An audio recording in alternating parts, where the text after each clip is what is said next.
Good morning everybody students. I am Pawar sir. Today we are going to learn political science standard 9. Lesson first. Lesson name is post World War political development. Last point remaining. Today's point name is what is the globalization.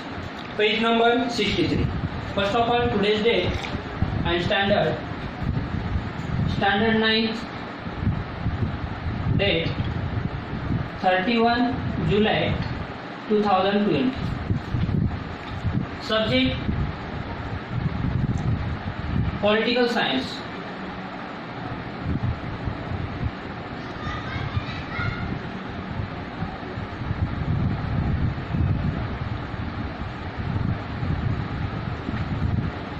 Lesson name is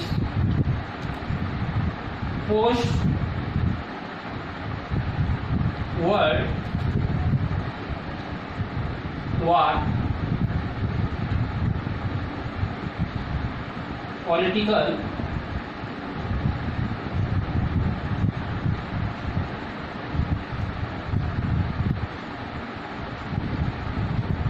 development. Last point name is globalization.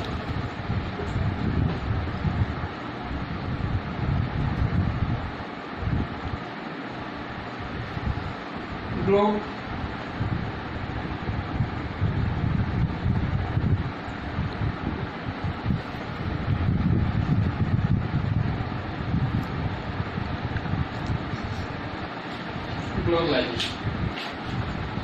Do you understand? Open on page number 63 and look at the textbook and listen carefully. What is the globalization?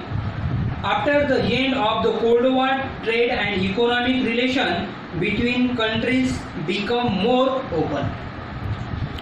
तो देखो कि trade war जैसा and हुआ था उसके बाद economic relation between countries become more open. तो ये कंट्री का जो इकोनॉमिक रिलेशन था वो ओपन हुआ था. मोर मतलब ज़्यादा से ज़्यादा. अब ओपन होना मतलब क्या कि एक दूसरे कंट्री के साथ उसका सेल करना, इनका एक्सपोर्ट इंपोर्ट ये करना. तो ये उनका जो है इकोनॉमी ये ओपन हुआ था. As been the mention and before capital labour market and information began circulating globally.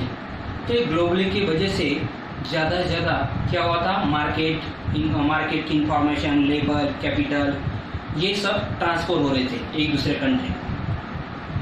The given and take of the ideas among people all over the world and grew.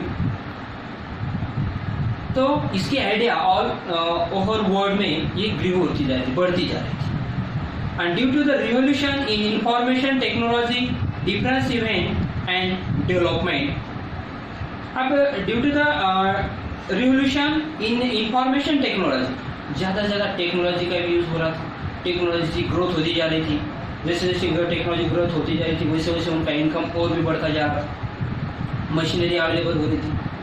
Difference events and ये development and began to the known everywhere. तो हर जगह पर ये क्या हो रहा था, हर कंट्री में डेवलपमेंट होने का काम चल रहा था. The boundaries between nation did not remain as sacrosanct as they were before. All these processes are the together on called globalization. तो सब ये ग्लोबलाइजेशन में इंक्लूड हो रहे थे. ग्लोबलाइजेशन के थ्रू इकोनॉमी का ग्रोथ हो रहा था. इकोनॉमी बढ़ाने की ओर फोकस कर रहे थे सब कंट्री. ट्रेड में फोकस कर रहे थे. एक्सपोर्ट जैसे होता है उतना उनका बेनिफिट उन्हें मिल रहा था. ज़्यादा ज़्यादा बेनिफिट उन्हें मिलने का काम हो रहा था. Just as a globalization has a broad as a benefit. देखो अब ये ग्लोबलाइजेशन का बेनिफिट भी है. It has also caused loss. तो इसका बेनिफिट भी उतना ही है और लॉस भी उतना ही है. For example as the economy of a different countries got link and with which other trade and increased economy, unification and grew and plenty of a product and became available in the market. तो इसमें क्या हो रहा था कि किससे loss और benefit हो रहे थे वो देखते हैं हम। डिफरेंस कंट्री, जैसे कहा कि वहाँ पर ट्रेड इंक्रीज हो रहा था, इकोनॉमी यूनिफिकेशन हो रही थी, ग्रो हो रही थी, प्लेंटी ऑफ प्रोडक्ट बढ़ रहा था available in the market, and but at the same time the gap between the poor and rich nation did not reduce.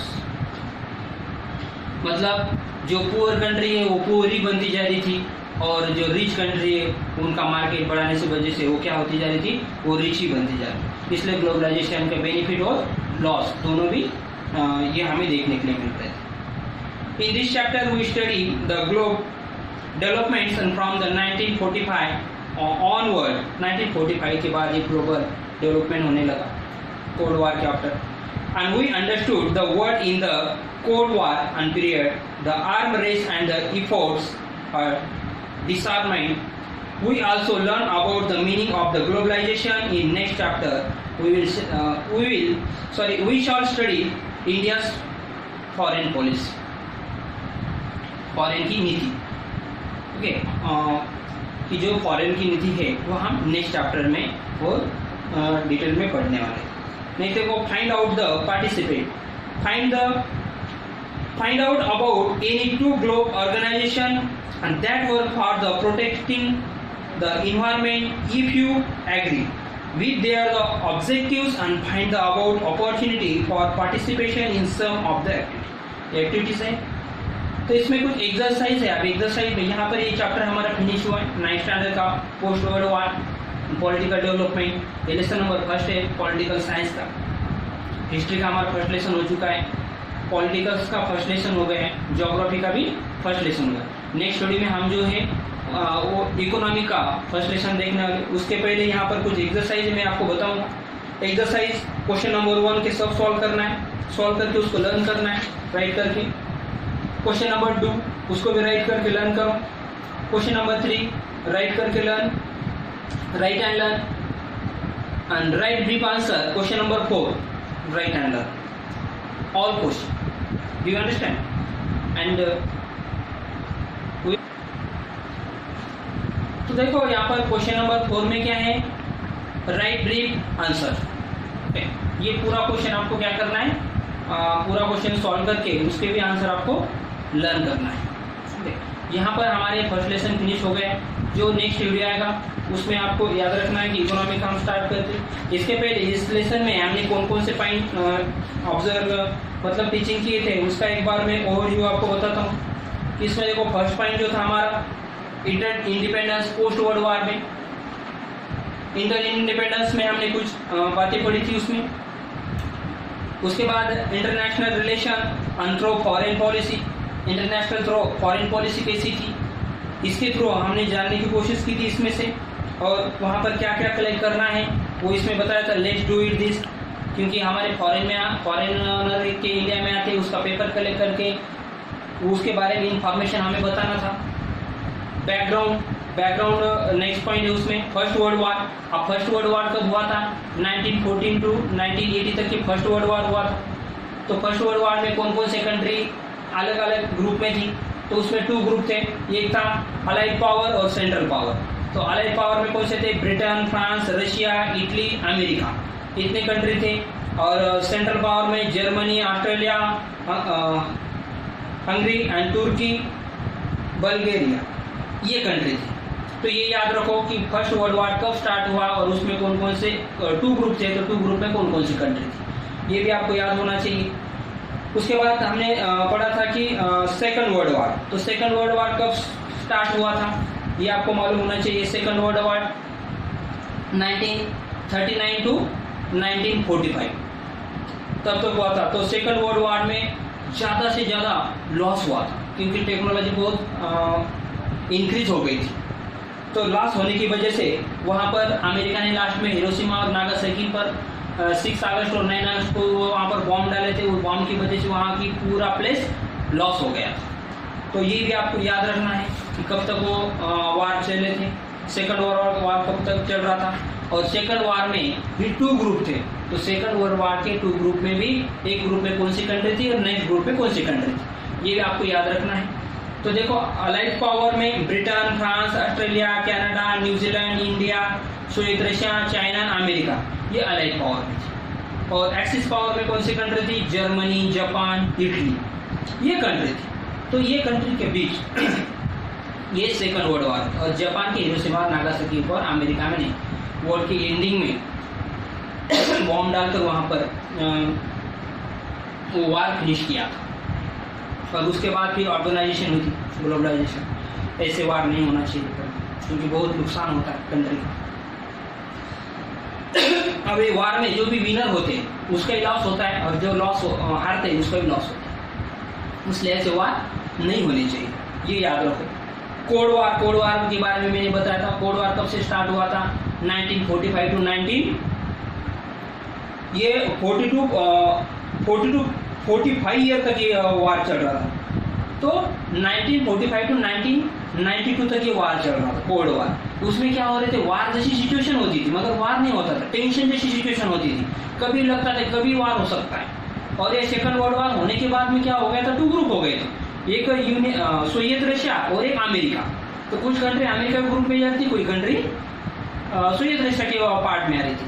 तो ऐसे ये ग्रुप बने थे कोल्ड वार। उसके कुछ इफेक्टिव हमने देखे थे। बाइपोलराइजेशन ऑन वर्ल्ड, ये 2 हिस्सों में बंटना, ये भी हमने देखा था। उसके बाद नॉन अलिग्नमेंट आर्म रेस मतलब ज़्यादा से ज़्यादा हथियार बनाना। उसमें भी दोनों कंट्री ज़्यादा से ज़्यादा हथियार बनाने को फोकस दे रही थी, उससे लॉस ही होने वाला था ज़्यादा। नॉन अलाइनमेंट, जैसे भी सेकंड वर्ल्ड वार हुआ था, उसमें कुछ जो अनडेवलप कंट्री थी वो क्या कर रही थी? डेवलप होने के लिए, इंडिपेंडेंस होने के लिए वो क्या कर रही थी? अपने मूवमेंट स्टार्ट कर रही थी। जैसे अफ्रीका कंटिनेंट, एशिया कंटिनेंट, इसमें इंग्लैंड के कब्जे में थे कंट्री, तो वहाँ पर वो वैसा ही सिचुएशन चल रही थी। End of the cold war में क्या हुआ? कोल्ड वार होने के बाद फिर क्या सिचुएशन हुई? रशिया में से कुछ कंट्री अलग निकल गए, फिर उन्होंने डेमोक्रेसी बनाई, फिर एक ही पावर बच गया, सुपर पावर फिर अमेरिका ही था। पोस्ट वर्ल्ड वार के बाद में फिर ये सिचुएशन हुई। और लास्ट का पॉइंट हमने पढ़ा था ग्लोबलाइजेशन। तो ग्लोबलाइजेशन में कैसे कैसे सिचुएशन बढ़ती गई, कैसे कैसे चेंजेस होते गए। और हम नेक्स्ट लेसन में क्या पढ़ने वाले हैं? फॉरेन पॉलिसी, ये लेसन पढ़ने वाले। तो एक बार मैंने आपको रिवाइज करके दे दिया पूरा लेसन। तो इसमें अब तक हमारे जितने वीडियो बने, तो जो पॉइंट नहीं समझ में फिर ठीक से जाकर देखो, बहुत इंपॉर्टेंट है ये lesson. Do you understand? Now stop lecture, we will meet next video. मगर हम इकोनॉमिक का लेसन लेकर आएंगे, तो इकोनॉमिक का टेक्स्ट बुक आपके पास है। Now stop lecture, thank you.